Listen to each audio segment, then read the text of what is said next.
Welcome everyone. Glad you're here. We're gonna give folks just a few minutes to trickle in here.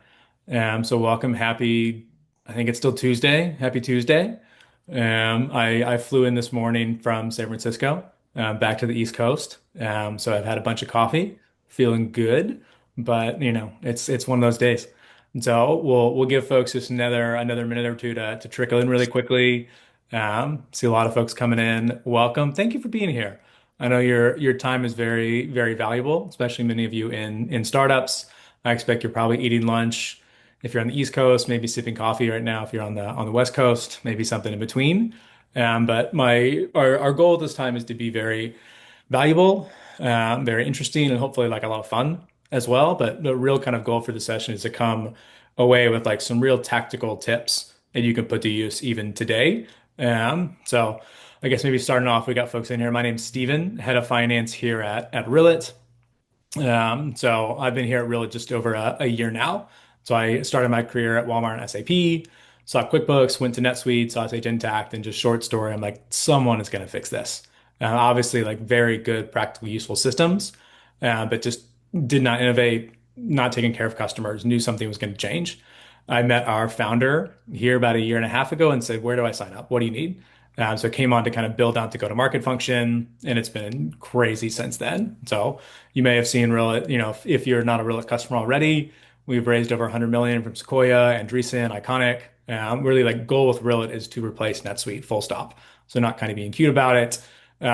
Really, like goal here is companies go public on Rillet in the next, in the next 6 months.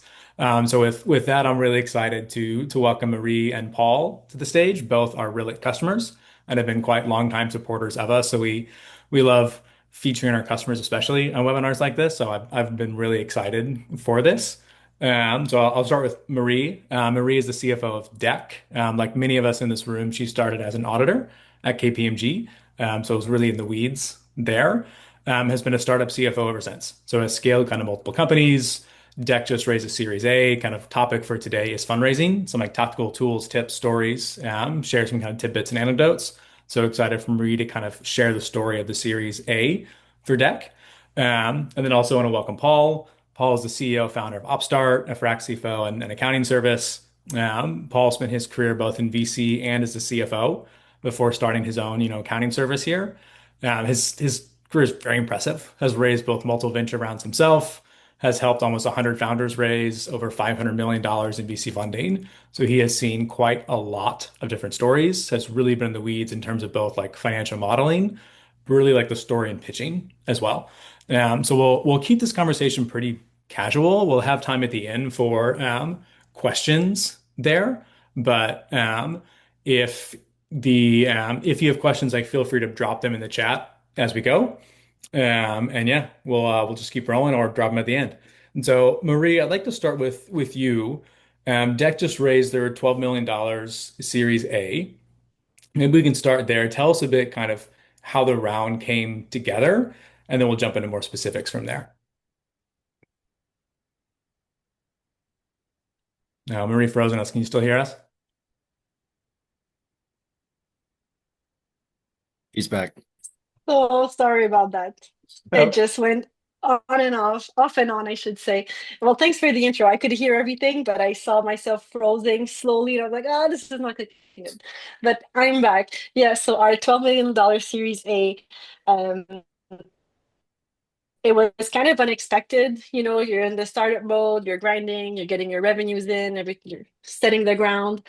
And on the side, it's always fun to keep your investors updated or like just the network, everybody around you. We do these monthly investor update and we keep everybody updated. The YG, our CEO and I, we really love to keep everybody on board, like how we're doing, what we're doing good, what we're doing bad. And then late in Jan, we received this offer on the table from Infinity, which, if you know what we do at Deck, we give developers an API that they could use to access user permission data from any web source, even if there's no API from that particular web source. And they've been in a bunch of B2B SaaS also that are very close to us that we look up to. So it's kind of oh my God, Infinity. loved them, started talking and closed this round in an exceptionally small amount of time. Just because like we were focused on the top line, they were interested in our top line, the customers were there, the revenues were there, we had a clear plan, Yep. and we just closed it in a few weeks. And we'll get to talk a bit more about that later on. But yeah, it was a quick fundraising. But again, I think what I would remember here is we wouldn't be here today if we didn't make the groundwork of keeping everybody around us in the loop. How deck is doing, how's the team's growing, how are our customers doing, what are the verticals, what's our plan, what's working, what's not. If we hadn't done that, we maybe wouldn't have even raised our A today. We'd still be kind of preparing and thinking that we need this specific milestone. But some investors see what you're doing and they're like, we were waiting for someone to do exactly that, and we're gonna bet on them. Cool. Amazing. Let's spend a minute there. In terms of tactical, you said like sending regular updates to investors. What did that look like? Were those weekly updates, quarterly updates, and then what did you include in those updates? Yeah, so monthly update that we send like the first or the second of the following month all the time with exactly that, like how many new customers we have, what's our contracted AR, realized AR, do we have churn yet? If so, why? What happened? Is it on us? Was it just a mismatch? Like we never should have signed that deal.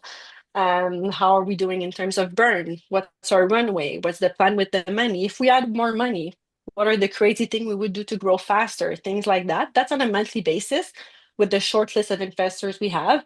And the secret hope is that it's not going to land there. These people are going to take it to the next people and it's just going to go around, which usually happens. And then on the weekly, like the our CEO, YG, is always on the phone. He knows, I think, every single investor in North America. He's always on the phone talking to people. Like you never know who's going to lead you around, who's going to follow the next one, who's going to throw maybe a smaller check. You never know. So that's what he does the most, right? He's out there talking about deck all the time. So that's what the strategy was for us. And still to date, what we're doing, even if we're not in a rush to do the B, we started receiving some informal offers for a B, where we're in a great position. But again, like it's just to show like you never stop raising, right? And everybody says it's preempted, but like what's really preempted? Nobody calls you out of nowhere if they never heard about you, right? Yeah. But I think it's just a constant, you're just constantly raising. Like Yeah. keep the people close to you or not even close to you in the loop. What are you doing? How things are growing at your company? What mission are you doing? What are you doing to help your customers? And it Yep. just makes Yeah. sense. Makes sense. I've heard the best companies either send regular investor updates or send nothing. It's either one or the other. It's not kind of anything between. You're either like really good at it or you're really bad at it. I don't know if that is true, but someone from I think YC tweeted it, so who knows. I Um, I will also add on that Marie, I love that you, for one, highlighted that fundraising doesn't happen in a vacuum, which is so true. So many people think that, fundraising starts the day that you hit some go button, but it's a year-round, 24/7 thing. And building that interest, passively is a key to closing around quickly when you do have the opportunity. And then secondly, if you are going to send investor updates, I'm going to strongly encourage you to do what Marie said and include the same metrics in each update. I think I speak for investors here when I say that one of the biggest red flags is in an update you receive from a company with tons of written context about some of the fun things that happen, but no hard financial metrics, or they used to include metrics in each update and then they stopped including them. The general consensus there is that if you're not telling me what the numbers show, I assume they're bad. So I think I would encourage everyone in this audience to please ensure you show consistent metrics across each monthly update if you're going to send them. yeah. Mhm. Any And question? if you don't like, oh, sorry. Go Yeah, I ahead. was Go just ahead. gonna add, like, it happened to us sometimes, like, very truthfully, like, oh, we're not super happy to show this metric this month, but you know what? We're just gonna be open about it. Like, here's what happened. Like, sometimes it's a mistake. How are you gonna fix it? And like a curveball you didn't see coming. How can we do different next time? Like, it's not an investor update is not like a news flash of only good things, like Paul mentioned. It's like, I think it's very important to be transparent. Like, you're building trust with these people. You're going to talk to them next week or the following month, and they're going to ask you, How are you going to keep up with your hidden metrics and stuff if you're constantly like navigating a blurry truth? So yeah, I think like stick to the important metrics. They're not always going to be great. Be transparent, know your stuff, just be able to talk to it. Yeah. Yep. No, it makes sense. Maybe Paul, question for you. It's often hard to know who to include in those investor updates, right? You have like your very clear folks that have led your rounds, but then Yeah. many founders have lots of angels, right? Who have done very small checks. And it feels like, why would I even update them in the first place? But maybe they'll be helpful. What do you typically see as best practice for who to include in those investor updates? I think that the best way to think about kind of the angels and smaller checks in your round is as potential advocates, not just for fundraising, but for new customers and new hires and things like that, right? Which were the other really important benefit of those updates. I don't think uh, I think it's okay to have two versions of an investor update, and those that are, have more capital committed, maybe have a board seat, things like that. They can see the full picture. They get all the metrics, they get all the financials, so on and so forth. If you're comfortable sharing all of that data with your angels and the broader audience, then great. Just include them on the message.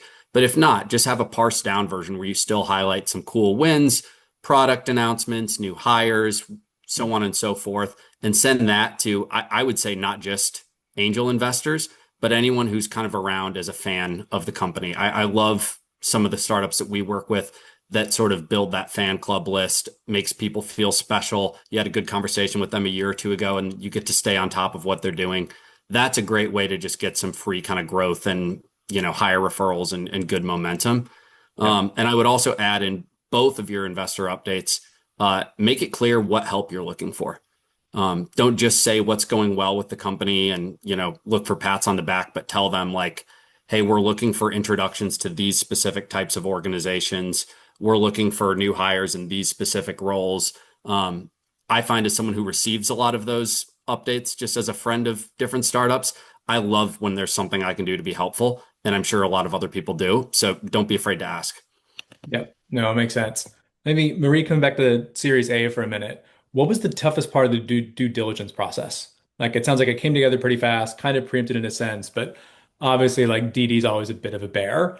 What was the most intense Yeah, piece for the Series A?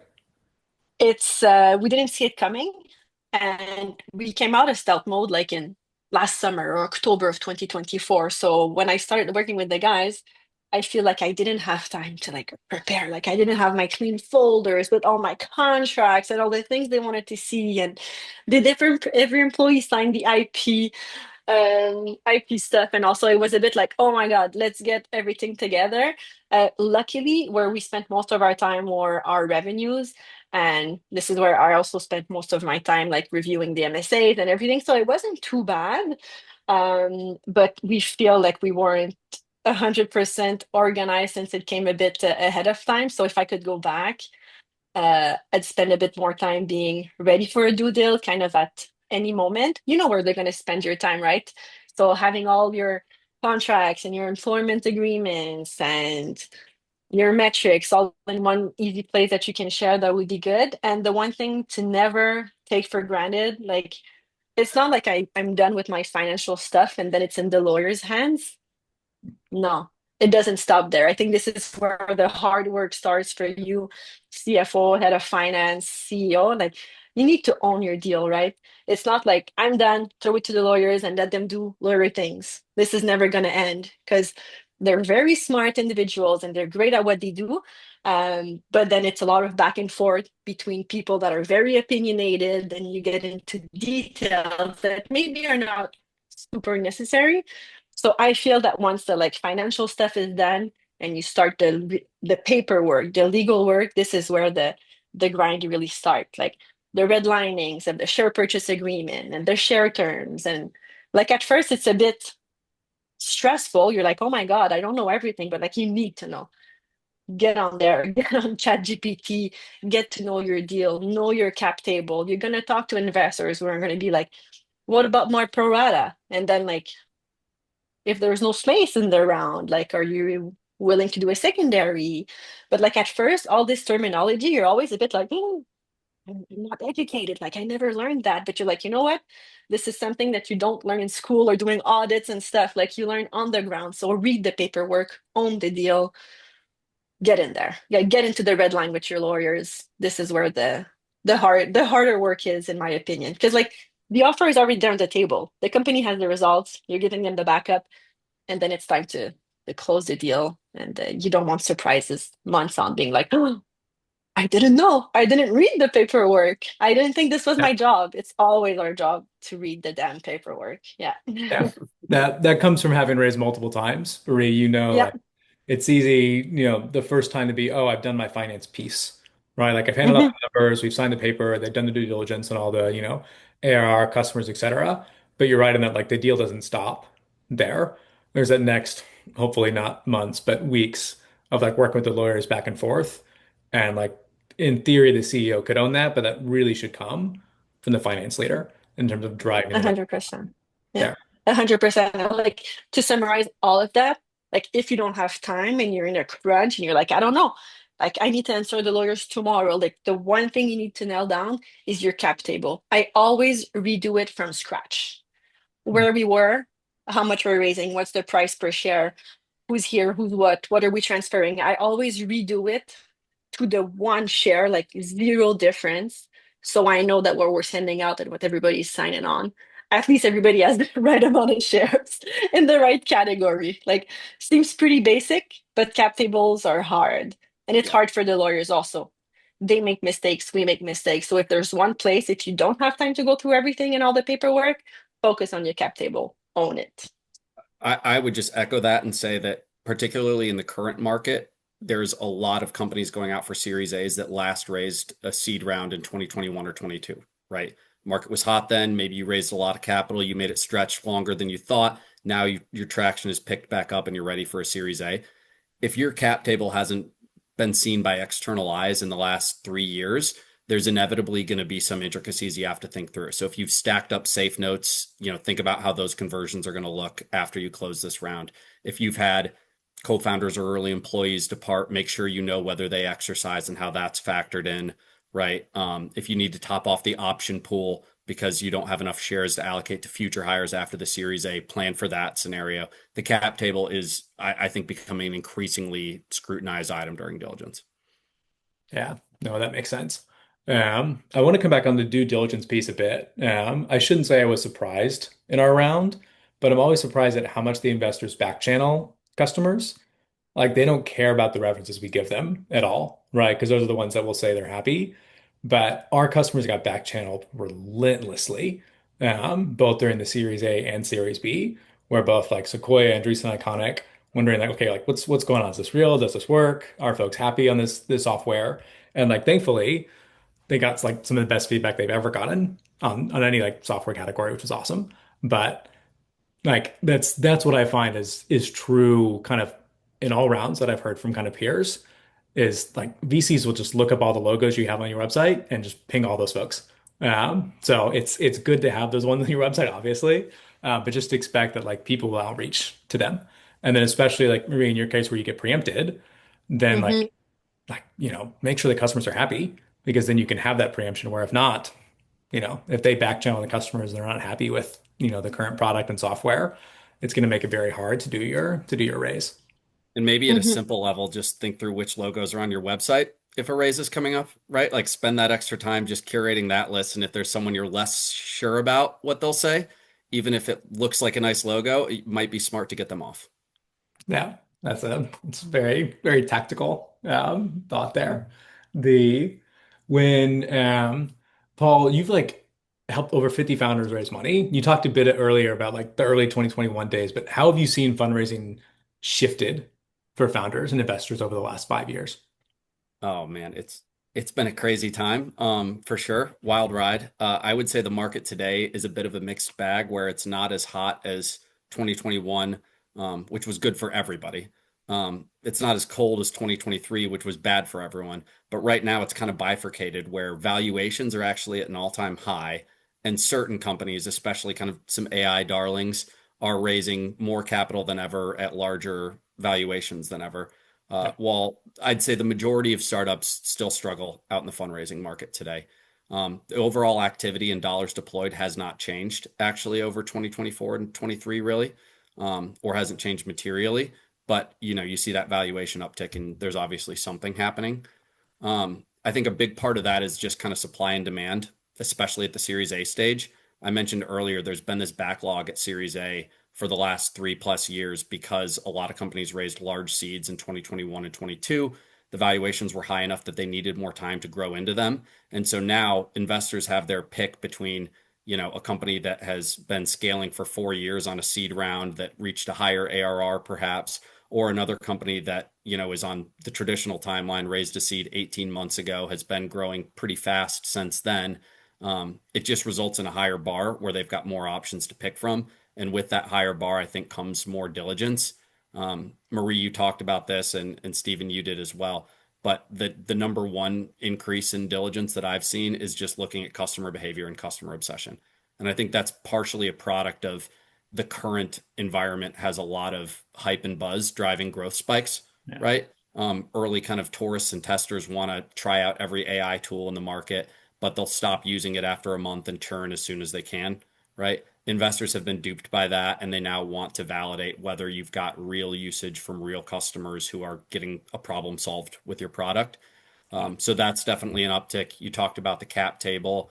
I would say also like gross margin validation seems to be one that is increasing with companies spending more on kind of compute and variable costs around AI. I just make sure that you're not hiding any of your customer support, your compute, your hosting, your payment processing, any of those in OpEx, because they will find it and get it up to the top line. Yeah, no, that makes sense. What have you seen, Paul? Like, especially right now, you mentioned like it's hard to fundraise, and I've heard that from lots of folks. I can share more on like a bit of Rillet Series A and B recently, but what have you seen like work well for folks to kind of break through the noise and really like Yeah, secure around right now? I think a couple of the most important things that they're really working that I see are number one, just prepare well in advance, right? As like Marie was saying earlier, fundraising does not happen in a vacuum, and you don't want to be the company that, kind of starts to get interest or needs to go raise a round, but first has to spend a month developing, a new forecast, a month Yeah. developing a new deck, a month gathering all the contracts and whatnot into the data room, a week cleaning up the cap table. Like that's just going to delay things in a way that's very unfavorable for you. You want to sort of start early, both in terms of preparing for diligence and also getting the word out to investors. So once you do raise your round, it might feel like it's preempted, but really you're just striking when the iron's hot. As soon as you have a good month or a good announcement come out, that's the right time to launch your raise, not when you're, Yeah. getting too low on runway. So be prepared year round for that, I would say. And then secondly, I would just think about aligning numbers with story, right? Especially if you're one of these companies that, has taken longer to get to the Series A stage, which a lot of our customers are in that bucket. We've had 6 or 7 raise Series A's within the last 12 months.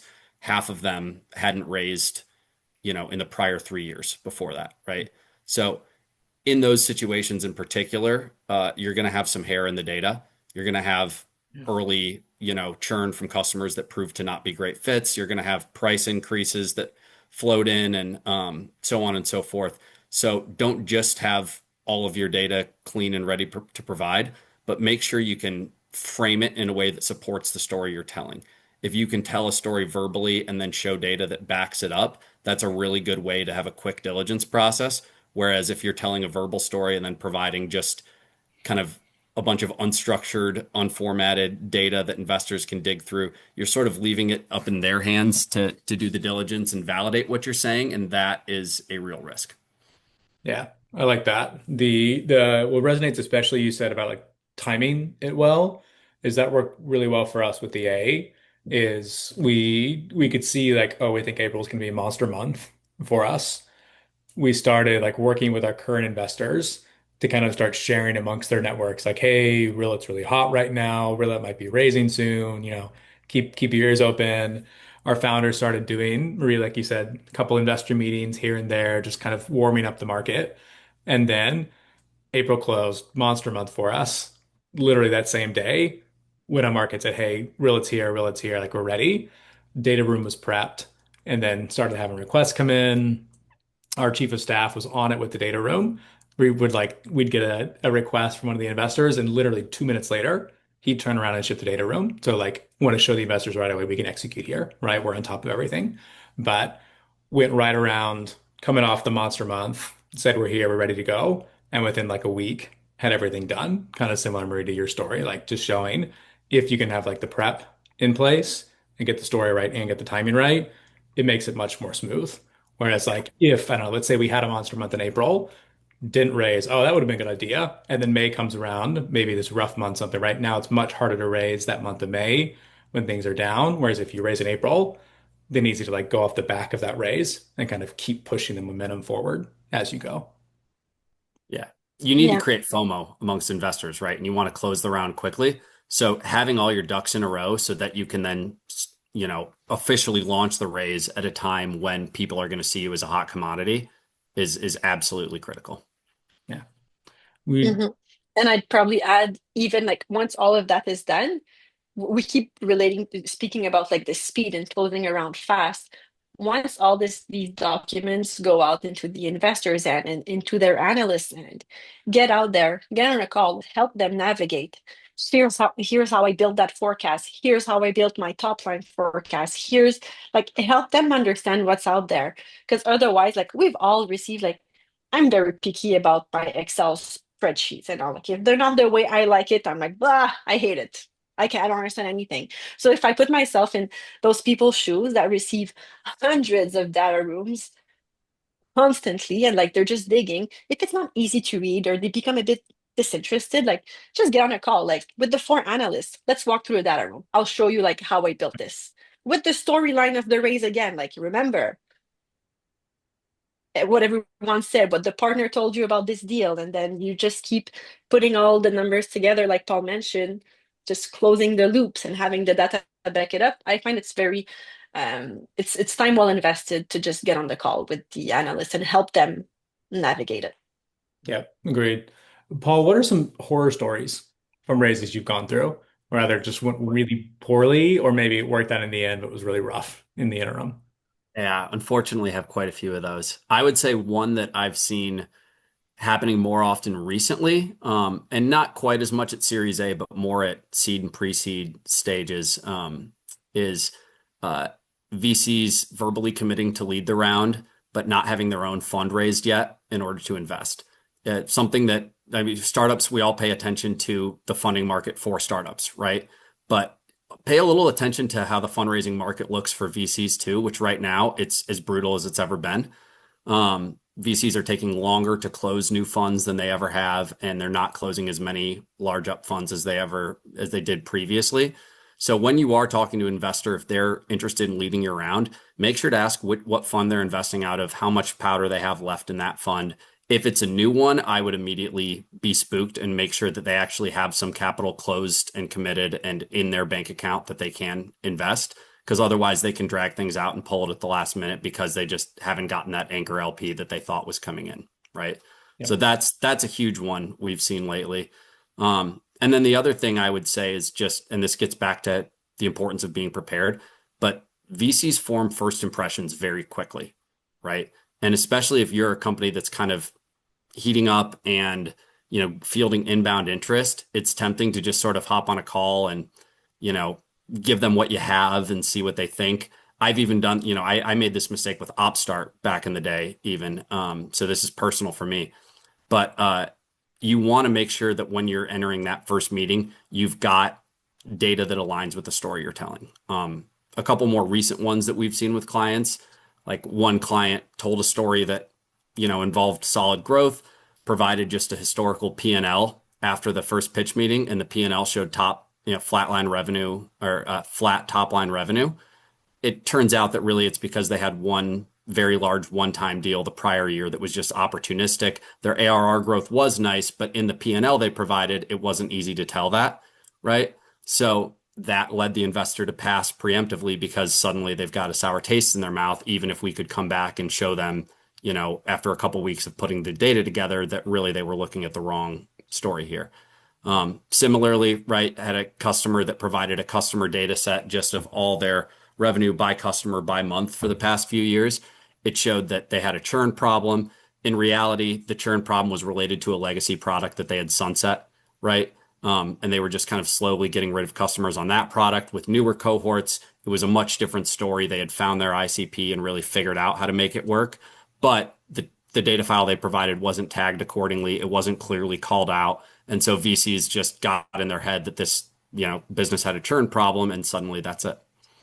Dang, that's tough. I'd love to comment there, but any questions from the audience, if you want to go ahead and drop them in the chat, we can start to kind of work through those.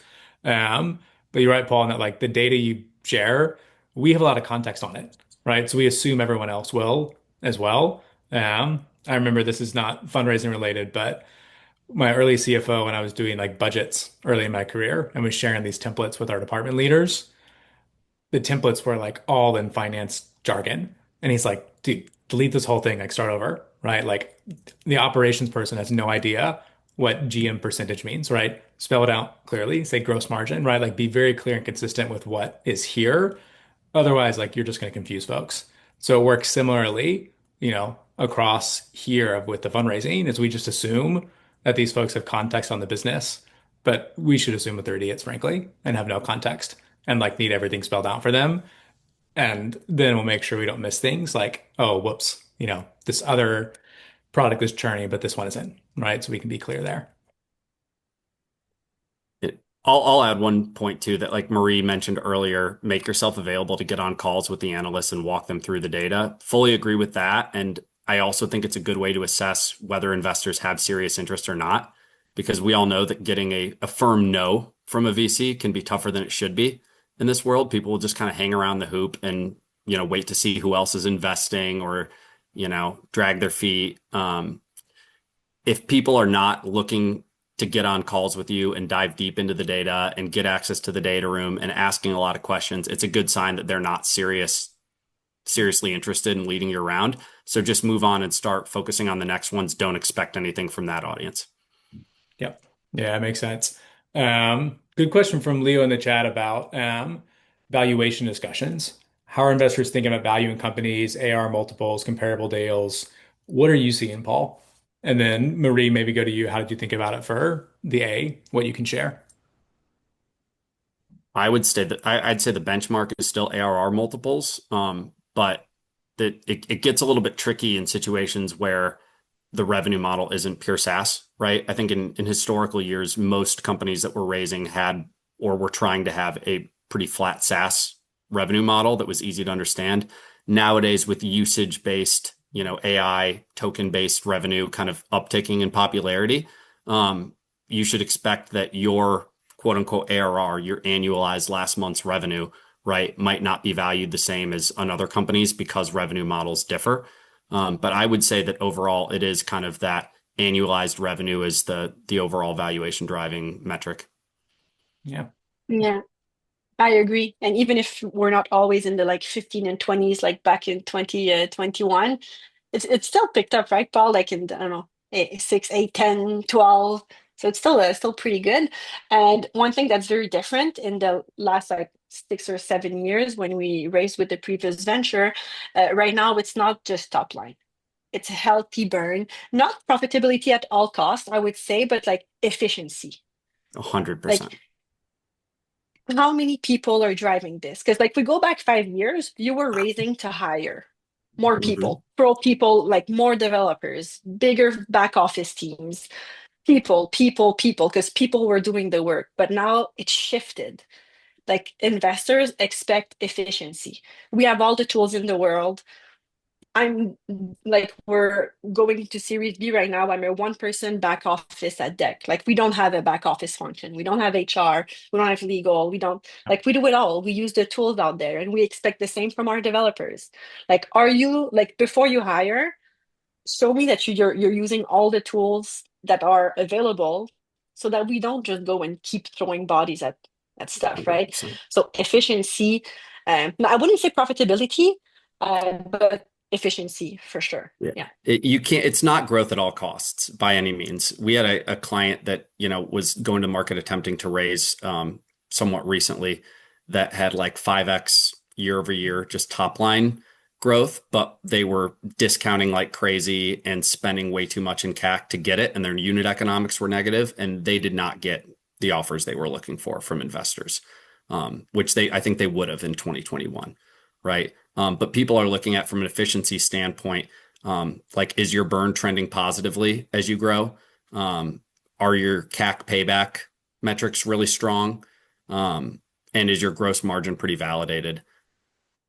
I think those are three areas where people are really digging in. Yeah, makes sense. Leo, you asked about benchmarks. I know Carta shared some stuff recently. We can, and the email follow-up to this include some of the benchmarks that folks have been using recently. I think that'd be very, very helpful. Um, Median ARR at Series A right now is 2.9 million, which is up almost 2x over 2021 for reference. Wild. The question from Gian in the chat about monthly updates. How do you deal with these updates reaching competitors? Is that a real risk? It sounds like it happened to us and not in a good way. Very sorry to hear that.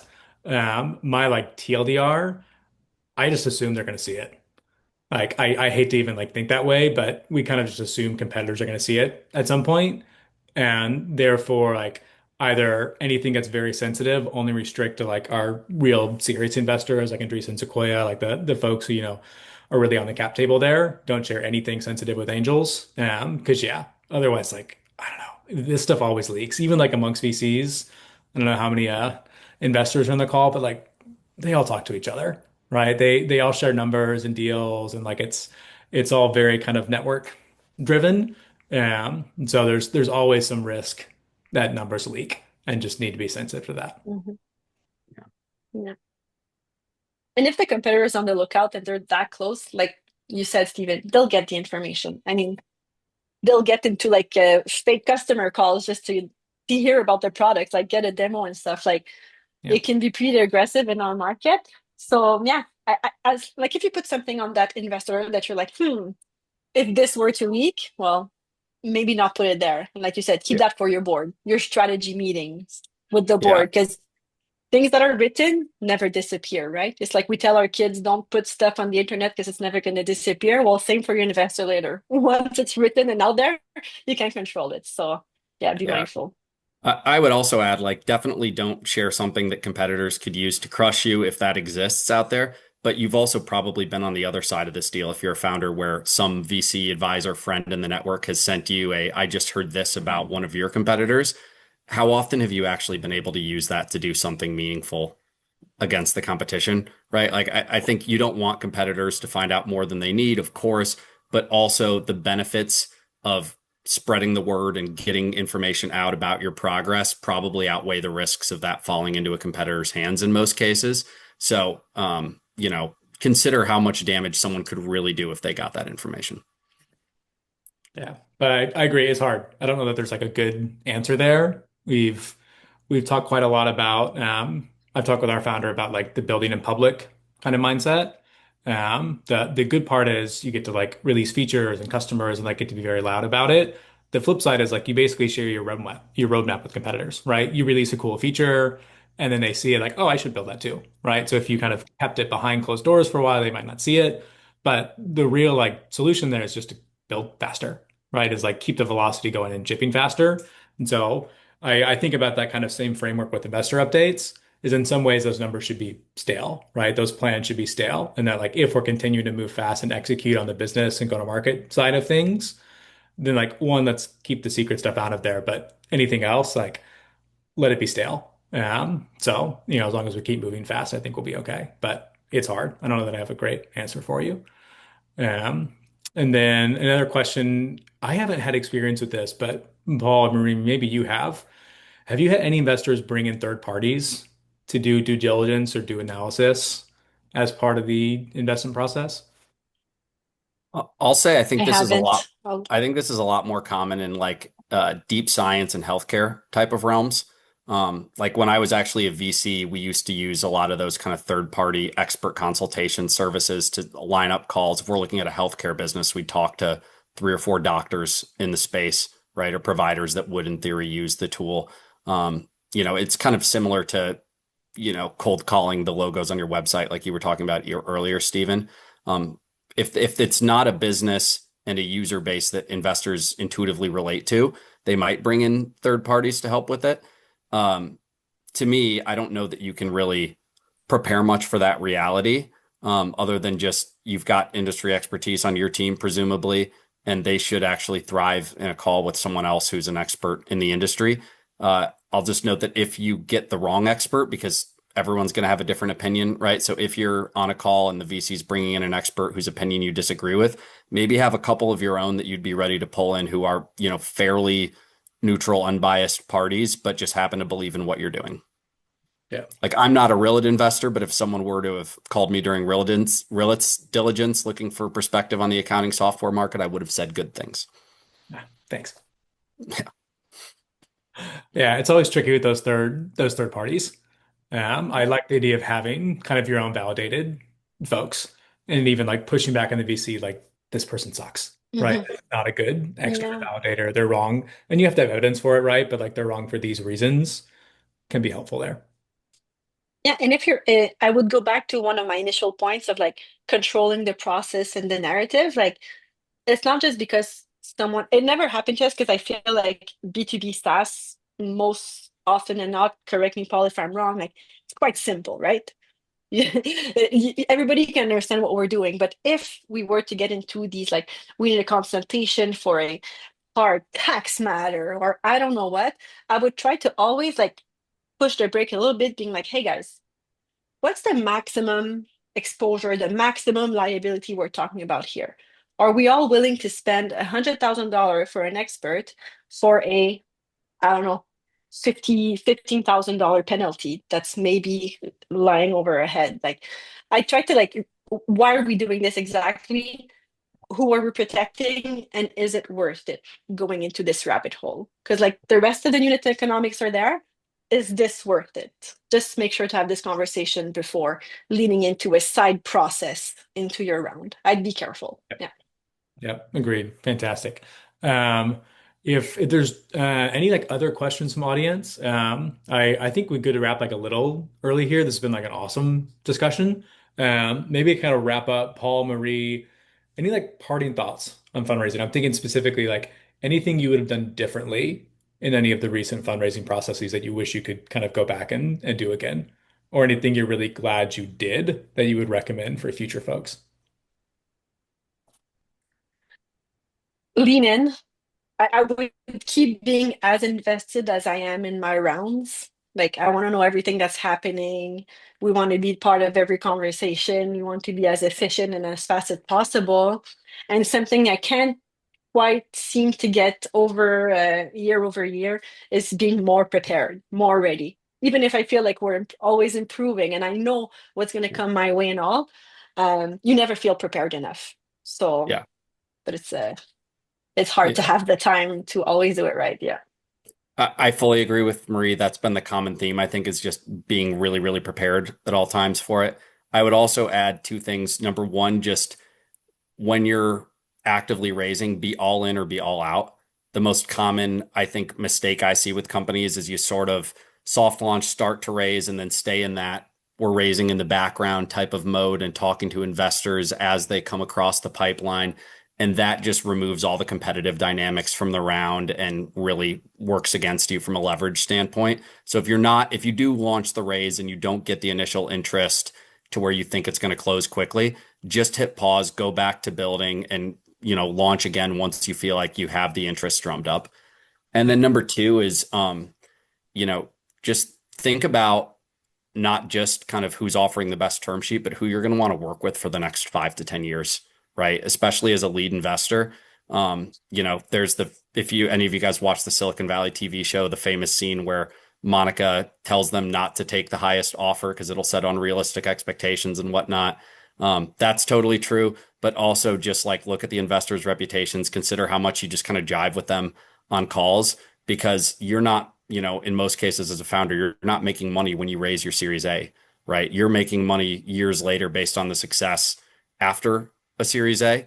So you want someone who you can trust to stand in your corner, to be on your side, to be helpful, more so than you even want, the extra percentage point or two of, equity that you can preserve by minimizing the dilution. Yeah, I love that. I love what you said about like being all in on the fundraise, which in order to be able to do that, you have to have a strong team behind you. Like if the founder and or the founder and CFO are going to be kind of all in on the fundraise, like the team still needs to be moving on sales, right? Often in kind of these early stage startups, the founder is still leading sales or still leading like some core function of the business. So in order for the founder and or CFO to be able to like step away and be really all in on sales, or like, sorry, be all in on the fundraise, you have to have a strong team behind you that can keep the business running while you're doing other things. Easier for Series A and Series B than it is at seed, obviously. But just kind of underlining how important that team is in order to enable that fundraise. Um, this was awesome. Thanks, Marie and Paul, both very much for this. Definitely one of the most fun webinars I've been able to be a part of. Um, I hope this was very helpful for folks listening in, and kind of like took some real like tactical tips. We'll share both Paul and Marie's LinkedIn afterwards if you want to kind of reach out and ask more questions. If I can be helpful at Rillet, if you hate your NetSuite, hate your QuickBooks, if you're ready for a real AI native ERP, let me know.